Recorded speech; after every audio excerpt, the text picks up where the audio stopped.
Imagine this. You're standing atop a dusty Ottoman fortress wall in the 15th century. The sky is gray, the enemy is approaching, but you have no gunpowder, no cannons, and no firearms. So how do you defend yourself? How did the Ottomans for centuries maintain power across continents without relying solely on explosives? That's exactly what we're uncovering today. Ancient defense strategies that worked without a single spark. And who knows? After this video, you might ask yourself, could I defend my home without electricity, plastic, or even fire? But before we dive in, take a second to support this journey into forgotten knowledge. Like this video if you enjoy exploring how our ancestors solved big problems with small tools, and subscribe if you want to keep learning how to apply it to your own life today. All right, let's begin. In today's world, we associate defense with high-tech solutions, digital surveillance, firearms, security systems, drones. But in the pre-gunpowder Ottoman world, they had to rely on entirely different tools: the terrain, physical barriers, natural materials, and most importantly, ingenuity. So let's walk through 10 powerful tactics that Ottomans used for defense, all without fire or modern technology. First up, the moat. Yes, the classic water-filled trench, but Ottomans refined this idea for their specific geography. In cities like Edirne or Bursa, they used diverted river flows to surround key areas, not just to stop infantry, but to prevent tunneling under walls. Unlike typical European castles with deep stone moats, Ottoman moats were often shallow, marshy, and filled with sharp reeds. Some even used bramble plants that tangled intruders. Why fire a bullet when mud, water, and sharp thorns slow your enemy better? Second, interlocking walls and maze entrances. Many Ottoman citadels were designed with multiple walls: outer, inner, and keep. But they weren't just built for thickness. They were built to confuse. Entrances were often not direct. You'd turn, walk uphill, then downhill, make another turn, all while defenders above rained arrows, stones, or boiling oil. This slowed enemy advances without firing a single shot. Imagine designing your home's driveway today like this. A thief would be exhausted just trying to find the door. Third, the timer system as a defensive tool. This wasn't just a land taxation method. Local landholders, sipahis, were responsible for defending their region. Every field, every village had embedded protectors, like a rural neighborhood watch, but on horseback. This decentralized system meant that even if no castle or powder was nearby, a community could mobilize for defense quickly. Think of it like today's community-based security apps, only with swords. Fourth, early warning towers and beacon systems. You didn't need electricity to create fast communication.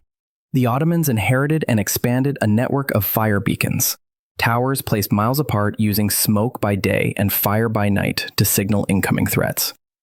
Even mountainous regions used polished mirrors for sunlight reflection. It was primitive Morse code. If you're camping or living off-grid, this method still works today, especially in open landscapes. Fifth, hot sand and boiling liquids. No gunpowder, no problem.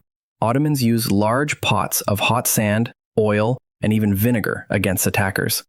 When poured from fortress tops, hot sand slipped into armor gaps, far more painful than a bullet. It burned skin, caused panic, and required no special equipment. Oil and vinegar were also heated to scald enemies. Crude? Yes. Effective? Extremely. Even today, the idea of repurposing household materials for defense is worth remembering. Sixth, camouflage traps and drop pits. Defensive traps weren't just for hunting. Hidden spike pits near fortress walls, narrow bridges with collapsing planks, and false stairways were all part of Ottoman urban fortification.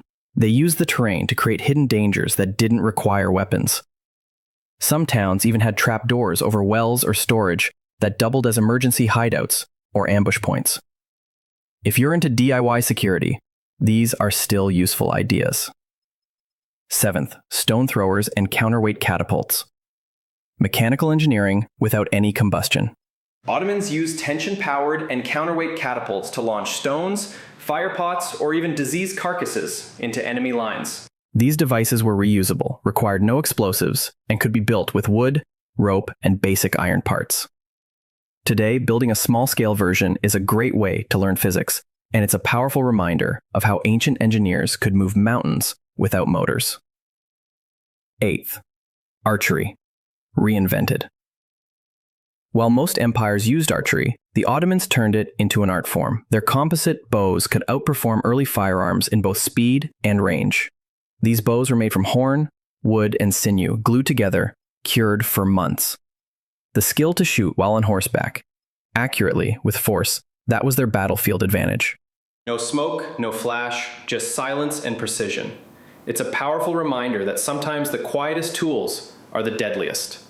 9th, mobile barricades and rolling shields. In battlefield defense, Ottomans used wooden wheeled shields and foldable barricades that could be moved by small teams. They acted as instant cover from arrows and small projectiles. Some even had small slots for archers to fire through. Made from reinforced planks and animal hide, they were light enough to move, but strong enough to hold. Today, even riot police use a similar concept. It's nothing new. And finally, 10th, psychological warfare. Yes, even without fire, Ottomans understood the power of fear. Horns, drums, war cries, the soundscape before a battle was carefully designed to unnerve the enemy. Special uniforms, colorful flags, symbolic gestures, all orchestrated to intimidate. They often exaggerated their numbers by lighting multiple fires at night or spreading false information through captured messengers. Defense wasn't just physical, it was mental. Now let's compare this with today. We rely on alarms, motion sensors, firearms, but what if they all failed? Could you create a line of defense using no electricity, no combustion, and no plastic? The Ottomans did it for centuries, and not just survived, but thrived.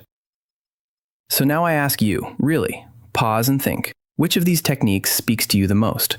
Was it the silent precision of a horn and sinew bow, the burning sting of hot sand poured from the battlements, or maybe the eerie brilliance of signaling across valleys with nothing but mirrors and fire? Each one isn't just a tool, it's a mindset, a survival philosophy rooted in creativity, patience, and an unshakable connection to nature.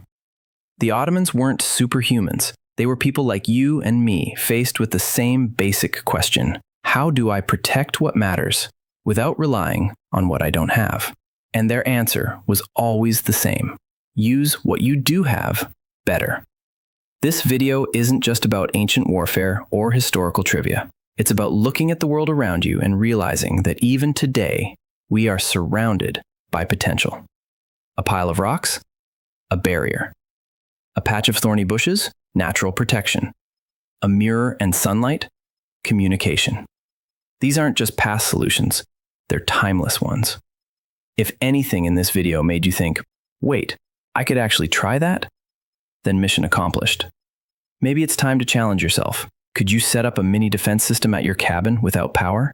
Could you teach your kids how to make a trap pit or signal tower with simple tools? Imagine how empowering it would feel to know you're not helpless without gadgets. You're resourceful. And hey, if this video gave you even one aha moment, hit that like button. It really helps more curious minds like yours find this content. Drop a comment too, even just to say, hot sand sounds terrifying. I read every single one, and sometimes your thoughts even inspire future videos. If you're not subscribed yet, now's the perfect time. We've got a lot more coming, from Ottoman hunting gear to DIY food preservation, medieval woodworking, healing herbs, and beyond. No plastic, no plugs, just pure ancestral wisdom adapted for today. And one more thing, if you know someone who loves DIY, survival gear, or just history that hits different, send them this video. Let's rebuild old knowledge together, one story at a time. Until next time, stay sharp, stay grounded, and remember, the best defense doesn't always come from firepower. Sometimes it comes from knowing your terrain, your tools, and yourself.